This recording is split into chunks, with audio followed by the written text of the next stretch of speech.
Europe 1, la vie devant soi. Isabelle Quenin. Comme tous les jours, elle est le petit point final de l'émission. Anne Cazobon. Namasté. Aujourd'hui, je voudrais vous parler d'un ami, un ancien ami que j'ai recroisé et que je n'avais pas vu depuis un bon moment. À l'époque, lui et moi travaillions autour de sujets graves, sérieux, journalistiques, les yeux rivés sur des dépêches AFP. Nous avions de grandes conversations géopolitiques sur l'actualité.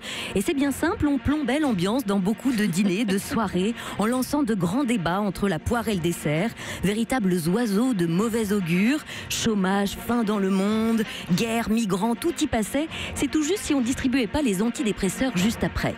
Enfin, c'est ce que je me dis avec le recul.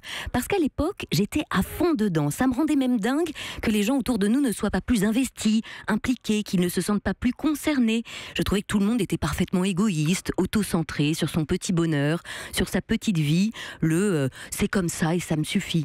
Et puis, vous savez ce que c'est, les trajectoires de vie, les gens évoluent, ils font des choix, ou subissent ceux des autres, d'un conjoint, d'un patron, bref, parfois on se perd de vue, et au détour d'une invitation de la cousine, du frère, de sa femme, vous retrouvez cet ami plusieurs années plus tard.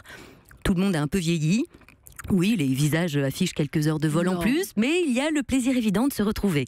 Et la conversation débute. Et toi, comment vas-tu? Les enfants, ta femme, le boulot?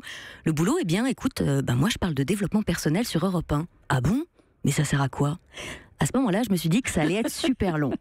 Oui, à cette réflexion, je me suis dit qu'effectivement, de l'eau avait coulé sous les ponts, que nos centres d'intérêt s'étaient beaucoup trop éloignés, mais quand même, j'avais envie de partager avec lui la couleur qu'avait pris mon chemin, comment j'avais découvert le travail sur soi, le développement personnel, et qui m'amenait aujourd'hui à le transmettre au plus grand nombre derrière un micro.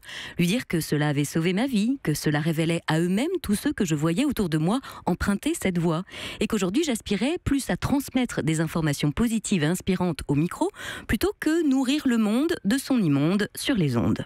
En face, je ne vous cache pas que l'ami en question semblait un peu surpris. Il a tout de même tenté de relancer un ou deux sujets de géopolitique comme ça pour voir, comme dans le bon vieux temps, pour ressasser l'horreur une fois de plus, avant de réaliser que cela n'avait plus du tout de prise sur moi et de lâcher d'un air dépité « Tu as changé ». Alors non, pas vraiment. Je n'ai pas changé. Mais oui. Si vous aussi cela vous arrive que face à votre envol, à votre évolution, à votre virage de vie, à votre transformation intérieure, de dépit on vous lance en face un « tu as changé », surtout ne le prenez pas personnellement. Non, non. Cette petite phrase, presque petite pique, diront certains, ah bah oui, quand on dit « tu as changé », on ne dit pas « waouh, belle évolution, waouh, c'est super pour toi, ça bouge, ah, il y a de belles concrétisations dans ta vie, de belles réalisations ». Non, non. Le « tu as changé » renvoie seulement à l'autre, à son immobilisme. Ça parle de lui et seulement de lui. Alors quand on vous dit « tu as changé », je vous invite tout bonnement à répondre « non, j'ai simplement cessé de faire ce qu'il te plaît ». Merci Anne, et en tous les cas, promettez-nous de ne jamais changer et de revenir surtout demain à partir de 15h.